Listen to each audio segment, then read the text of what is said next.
नाम से FIR कर दी गई।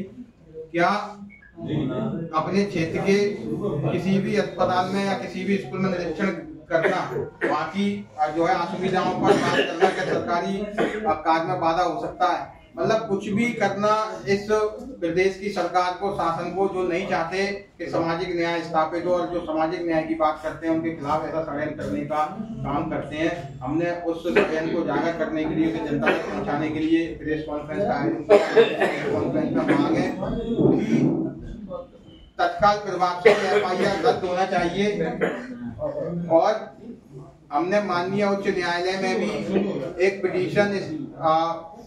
पिटीशन हमने इस FIR के खिलाफ लगाने का भी काम किया है। हम माननीय उच्च न्यायालय से भी ये निवेदन कर रहे हैं कि ये जो झूठी FIR हुई है इसे भी निरस्त किया जाना चाहिए, ताकि OBC महासभा के जो जिला पंचायत सदस्य है, OBC महासभा के वरिष्ठ नेता है, वो अपना काम सही तरीके से और जनता के विश्वास पर खड़े उतरते हुए कर सकें। मैं इस वार्ता को आगे संबोधित करते हुए OBC महासभा के राष्ट्रीय कोर कमेटी सदस्य धर्मेंद्र सिंह कुशवाहा जी से निवेदन करूंगा कि संक्षेप में जो है जनता तक आपके माध्यम से अपनी बात पहुंचाने का काम। मैं सबसे पहले हमारे देश के मित्र भाइयों का और बहनों का तहे दिल से स्वागत अभिनंदन OBC महासभा की ओर से करता हूँ। जिस प्रकार से मध्य प्रदेश के जो लोकसभा क्षेत्र शिवपुरी में जिला शिवपुरी के पिछोर विधानसभा के जिला पंचायत सदस्य और OBC महासभा के वरिष्ठ नेता मनीराम लोधी जी ने जो समाज के बीच में और जनता के बीच में सरकार की कमियां और जो वहाँ के भ्रष्ट नेताओं के द्वारा, वहाँ के सामंतशाही सांसद के द्वारा जो कमियां देखने को उजागर करने का काम किया, एक साहस किया और उन सामंतशाही नेता ज्योतिरादित्य सिंधिया के द्वारा, वहाँ के विधायक के द्वारा, वहाँ के भाजपा के बड़े नेताओं के द्वारा जो इनकी आवाज को दबाने का काम किया गया और उनके आवाज में भी इन पर झूठे मुकदमे लगाए गए, वो वहाँ के कर्मचारियों के द्वारा उनके इशारे पर।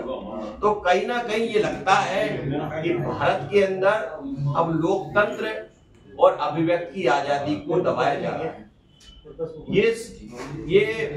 ये संविधान के विपरीत कार्य है।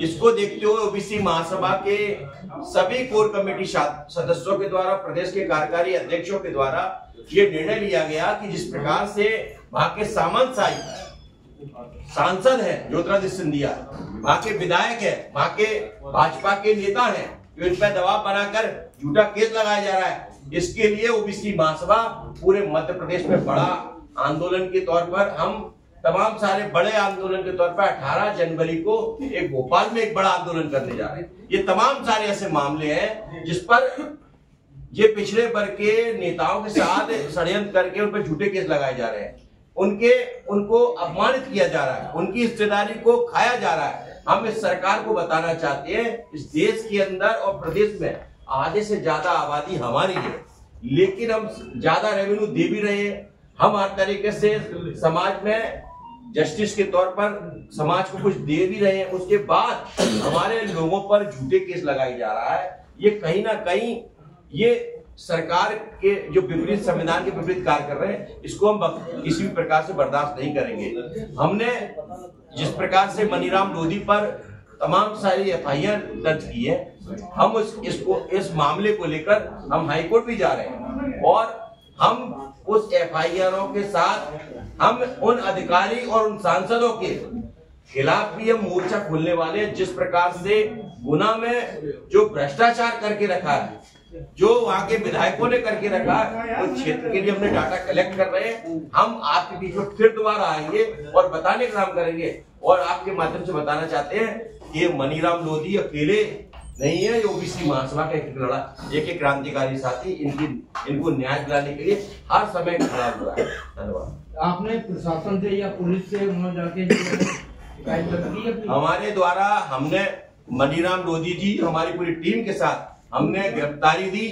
गिरफ्तारी के बाद पुलिस ने हमको गिरफ्तार नहीं किया, कहा कि हम इन्वेस्टिगेशन, हमने पहले भी एसपी शिवपुरी को भी आवेदन दिया, हमने डीजीपी मध्य प्रदेश को भी आवेदन दिया, हमने वहां की लोकल जो एसडीएम है उसको भी आवेदन दिया, जिला पंचायत सीओ को भी दिया कि हमें जिस प्रकार से हमारा जो अधिकार है कि जो स्कूलों में कमी पाई जा रही है, यहाँ पे स्टाफ नहीं आ रहा है और यहाँ पे तमाम सारे उस क्षेत्र में, क्योंकि जनता मुझसे बार बार इस बात के लिए संवाद करती है कि क्षेत्र में ये कमी है, उसके लिए मेरी वेदना को सुना नहीं जा रहा। फिर जब मैं कुछ कहता हूं तो उसमें झूठे केस लगाया जा रहा है। तो उन्होंने कहा कि हम देख रहे हैं, लेकिन आज दिनांक तक वो सभी लोग केवल ज्योतिरादित्य सिंधिया के दबाव में आके वो कोई भी कार्रवाई नहीं हो रही। हमने मध्य प्रदेश सरकार के जो मुख्यमंत्री है मध्य प्रदेश सरकार के, हमने स्पष्ट कहा कि आप इस घटना को समझे, क्योंकि आप भी पिछड़े वर्ग से इस मनीराम लोधी को न्याय दिलाने का काम करें, झूठी एफआईआर उसको पेश किया है।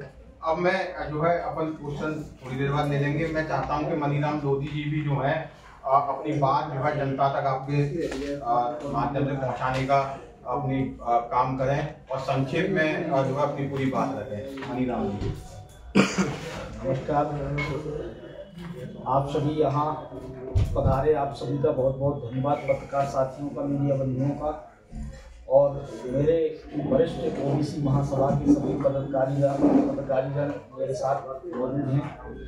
और आज जो जैसा कि आपको सब कुछ बताई दिया है, मेरा नाम मनीराम लोधी किसान है। मैं वर्तमान में जिला पंचायत सदस्य हूँ और मध्य प्रदेश के जिला पंचायत सदस्य संघ से भी मैं मध्य प्रदेश का प्रदेश उपाध्यक्ष हूँ। और मेरे क्षेत्र में चल रही समस्याओं को मैं हमेशा उजागर करता रहता हूँ। आप में से कुछ पत्रकार साथी ऐसे हैं जो कई वर्षों से मुझे जानते भी होंगे। नासिर गौरी खान जी हैं, हमारे और भी अन्य साथी हैं जो मेरे साथ में वहाँ पर गए हैं क्षेत्र की समस्याओं को देखने के लिए। अभी मैं हाल ही की ये ताजी घटना है कि अपने क्षेत्र के स्कूलों को सही करने के लिए, सही ढंग से सुचारू रूप से चलवाने के लिए मेरी एक मुहिम चल रही थी। पूरे शिवपुरी जिले में सभी मेरे साथी बराबर मॉनिटरिंग कर रहे थे। जो अपने कर्तव्य होते हैं, जनता के प्रति दायित्व होते हैं एक जनप्रतिनिधि के, उन दायित्वों को ठीक से निभा रहे थे। उसमें बहुत सारे लोगों को समस्या आ रही थी। जो कुछ शिक्षक भी बहुत नेता हैं और बड़े बड़े नेताओं से जुड़े हुए हैं। वो 30% ऐसे शिक्षक हैं जो नेताओं को अपने इशारों पे चलाना चाहते हैं। तो मेरे क्षेत्र के जनप्रतिनिधि जो हैं, माननीय विधायक प्रीतम सिंह लोधी जी, माननीय सांसद ज्योतिरादित्य सिंधिया जी, इनको भी मैं बहुत बार अवगत करा चुका हूं। मेरे पास बहुत सारे पत्र हैं और हमेशा पत्राचार मेरी ओर से होता है। पिछले वर्ष 2024 में 23 दिसंबर से 2025 7 जनवरी 2025 तक मैं क्षेत्र की जनता की समस्याओं के लिए परमानेंट धरने पर बैठा था। उसमें बहुत सारे किसानों की समस्याएं, बहुत सारी क्षेत्रीय समस्याएं भी निपटी थी। अभी भी मैं लगा रहता हूं बराबर, लेकिन मुझे दबाने का इतना प्रयास किया जा रहा है। मेरे वहां के एसपी महोदय मुझसे बोलते हैं कि आप लोग कोऑर्डिनेशन में चलिए, आप नेता हैं, अगर आपको लंबी नेतागिरी करना है, क्षेत्र में ज्यादा दिनों तक टिके रहना है, तो आप प्रशासन से कोऑर्डिनेट न रहिए। और कलेक्टर साहब का भी यही कहना है। बार बार हमें मेरे साथियों को, मेरे 2 साथियों पे भी जो मेरे साथ सहयोगी बनते रहते, उन पे भी मुकदमा किया। मेरे अन्य साथी हैं जो पंचायतों की जांच कराना चाहते हैं, उन पर भी झूठे मुकदमे लादे गए। कुछ और मेरे साथी हैं जो पिछले वर्ष माननीय ज्योतिरादित्य सिंधिया जी जन समस्या सुनने के लिए महाविद्यालय किशोर में गए थे, तो वहां पर किसानों के आवेदनों को उनके जाने के बाद ऐसे ही फेंक दिया था कचरे में। वो मुद्दा बहुत उछला था, आप लोगों ने देखा भी होगा। तो मेरे एक बुजुर्ग साथी हैं जो रिटायर्ड वन अधिकारी हैं, कर्मचारी, ओपी चौधरी जी, उन पर और मेरे एक पत्रकार साथी पर भी ये शासकीय कार्य में बाधा डालने का एक मुकदमा उन पर भी थोपा गया था। ऐसे जो मेरे साथ में जन समस्याओं को उजागर करते हैं, ओबीसी महासभा के साथ बहुजन मूवमेंट को भी आगे बढ़ाते, उन लोगों को भी प्रताड़ित किया जा रहा है, दबाने का काम किया जा रहा है। जो कि मैं अनुभागीय स्तर से लेकर अपने संभागीय अधिकारियों को और संबंधित शिक्षा मंत्री और संबंधित पंचायत मंत्रियों सबको भी मैं दे चुका हूं, लेकिन किसी ने कोई सुनवाई नहीं की है। तब माननीय उच्च न्यायालय का मुझे सहारा लेने का सहयोग मेरे भाई दोनों बैठे हुए एडवोकेट, उन्होंने कहा कि हम उच्च न्यायालय का सहारा लेंगे, वो एक प्रेस वार्ता करेंगे। आज अपनी वेदना और पीड़ा आपके सामने रखी है। मेरे क्षेत्र में बहुत सारी समस्याएं चल रही हैं, उन समस्याओं से संबंधित कभी भी मैं अधिकारियों को पत्राचार करता हूं, कोई सुनवाई नहीं की जाती है। बड़े नेताओं के दबाव में, जो कि सांसद विधायक बन के बैठे हैं, भारतीय जनता पार्टी के बड़े पदाधिकारी बन के बैठे हैं, परंतु वो लोग सुनने नहीं देते। ये सारी समस्याएं अब आपके माध्यम से जन जन तक ये समस्या पहुंचे, ये हम आप लोगों से आपके खिलाफ रिपोर्ट कब दर्ज कराई? कौन सी? ये 13 सितंबर 2025 में 3 दिवस बाद कराई गई थी, वो भी राजनीतिक षड्यंत्र के चलते। अगर उन्हें करानी थी तो 10 तारीख में हो सकती थी, क्योंकि उस स्कूल में मैं 10 तारीख में गया था। कोई प्रश्न हो तो प्रश्न ले सकते हैं।